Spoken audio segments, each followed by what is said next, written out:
Hey, what's up? It's Poetik, man. Special guest in the studio here. We have Honey representing Salt Lake City. Hey.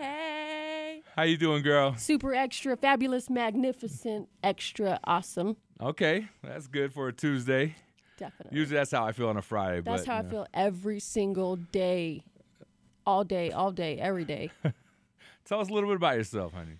Well, I'm an R&B artist here in Salt Lake City, inspirational advocate, boss. Well, there it is, man.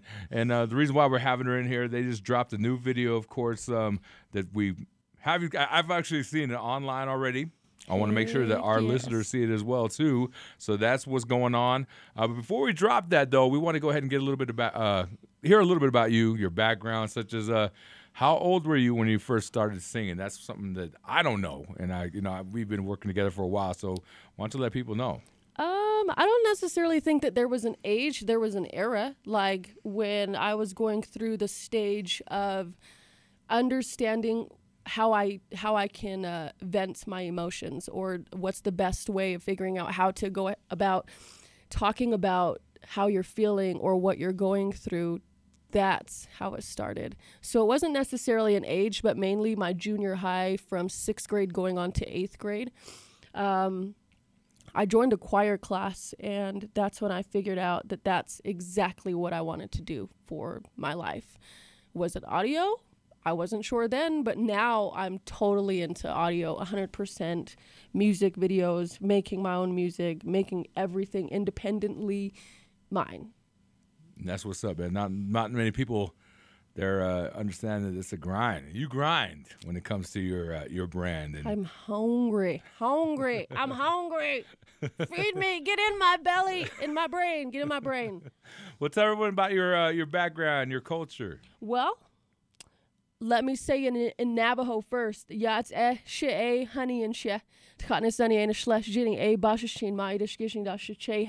my name is Honey. I'm a Native American R&B artist, inspirational advocate. I'm from the Dene Nation.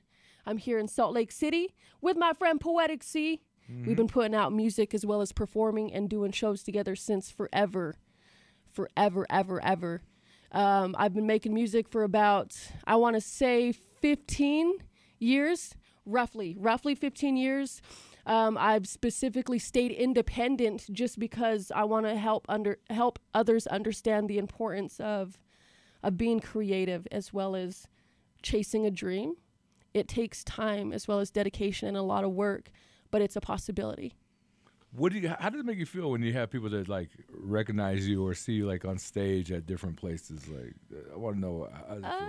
I think it's the same. Like, they're excited. I'm excited because they're excited. You know, I don't know. I'm just a regular person. So when somebody's excited to see me, I get excited to see me and see them. You know, that it's just a feeling that it's overwhelming. It's surprising. It catches you off guard. But it also reminds you that you play a big part in other people's lives. Like, that's the main thing is it just feels good. It feels good to know that people understand that you're doing it for them. Yeah. And I think one thing about me is like, you know, I want to let everybody know, you know what I mean, that me and you we have worked together, and I wouldn't just work with anybody. It's got to be somebody that's, you know, definitely knows what they're doing, has a good following, and also really cool. You know what I mean? I've worked with a lot of artists, and we've been doing shows. Went out to Canada, performed out in Canada together. Canada. Let me repeat this, you guys. Canada. We went to Canada, you guys. That's super cool, and it's an opportunity that not very many people get, and we are so blessed. Canada, you guys. Yeah. Canada. How big is social media for you, and what you do? I want to say that it's not that important, but it is. It is because I have friends all across the world, mainly on reservations, but people of all different ethnicities that support me supporting them, you know? Mm-hmm. So it allows me to connect to other people, and it allows me to share in a way that I don't even know how to explain it. Like, I see you on a regular basis, you know, you and I see each other. I support you, you support me. But for an individual to not know anything about you or who you are or why you're doing things or what you do on a daily basis, like, that's different, you know, and I can give that opportunity to people who have no idea who I am. You know who I am. Yeah. You know, so I it's a big, huge thing. I wish I could just keep everybody in my pocket. And that's how I do social media wise. I just keep everybody in my pocket. And I'm like, hey. With social media, it took you outside of Utah, though. Totally. What places have you traveled to and performed in? I've been to Minnesota. I've been to, of course, Canada with you, New York, Atlanta, California. Shout out to Utah, Arizona, New Mexico, Idaho, all over. I'm trying to hit all states. Yeah. That's my goal, is hit all states. I think maybe I'm at 25 to 35, which is a big deal, you know. Yeah, no doubt. I didn't think that I would ever travel the world, and to be doing that, it's like, thank you, Jesus. Thank you. Yeah, that's what's up. Very humble person that you are, honey. Thank now, you. with that, I want to know, who was your biggest inspiration? Like, you know, what were you bouncing to back when you were a choir, and, you know what I mean, and really getting into music? Who was you listening to that you just wanted to listen to the whole album? Real talk, I'd say my family. My family's into the Native American church. They're into the peyote meetings, you know, the ceremonies and things like that. As much as I loved, you know, outside music, coming home to the vibrato, like, that's a big thing, that the main thing that I pay attention to is when a person sings, how do they use their voice and what creative ways? And seeing it firsthand through my family, just the love that came from a song, or the blessings that can come from a person's voice, like that right there is something far more bigger than, oh yeah, I make a song. Oh yeah, I could do that. Like, that's bigger than that, you know? So I'd have to say peyote meeting songs, or like NAC songs, some hand drum songs. That's sort of what I was brought up on. And then, of course, if it comes down to mainstream, shout out to Alicia Keys, Keisha Cole, Lauryn Hill's my biggest mainstream influence. Biggest. Yeah. But it all boils down to our roots. You know what I'm saying? Like, that's where it all starts from, is our roots. That's what's up. And I would say, you know, with all this performing you've done over the years, and, of course, videos, and we're going to get into something here from you, but what was probably the most embarrassing moment you ever had, either performing or hanging out with people, with your fans? Well, something that you, like, think about every now and then, like, oh my gosh. Well, oh boy, there was this time I used to be a hardcore alcoholic, super hardcore, and I'm not now, which is great. But this is where I can go back and laugh and be like, oh man, never doing that again. So we had this show, and I wasn't competing, but I was there just to perform. And I happened to have gotten super hammered before the show even started and during the show.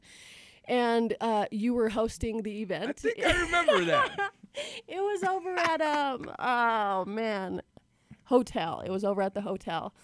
And I go on stage, and my songs start, and nobody's cheering. No, there's crickets, you know, and it's a competition. It makes sense. So we're maybe 7 to 10 minutes in the song. Keep in mind, I kept my eyes closed the whole time. Like, I was beyond plastered. And Poe comes over and he says, honey, give me the microphone. And I'm like, oh, that's how I knew that I screwed up completely. Like, don't drink and perform, don't drink and drive, and don't drink and perform. I learned from that, because I cried, man, for like weeks. I was like, I know better. I shouldn't be doing that. I shouldn't be over here saying don't do this, and then I'm hypocritical in doing that. I learned from that it's okay to have a rough day and bounce back and still be, you know, really awesome. It's okay to screw up. You know, you learn from your mistakes. Totally. And never going to ever drink ever again. Don't drink and perform. Never doing it again. And I'm never going to think that because I've done a good job previously that I'm going to do a good job this time. Yeah. That's cocky. You know, that's my ego just stepping in like, oh, I got this. Ooh, I got it. Yeah. I didn't have it. I didn't have my stuff together. I didn't. So I've learned don't always expect yourself to do a great job because sometimes you're not going to have a good performance. Okay. That kind of came up with my next question. I was going to say, what would you have as a message for today's youth? Message for today's youth is be creative, love what you're doing and understand why you're doing it, and also understand that you're going to have days where it's not going to work out, and that's okay. That's totally okay.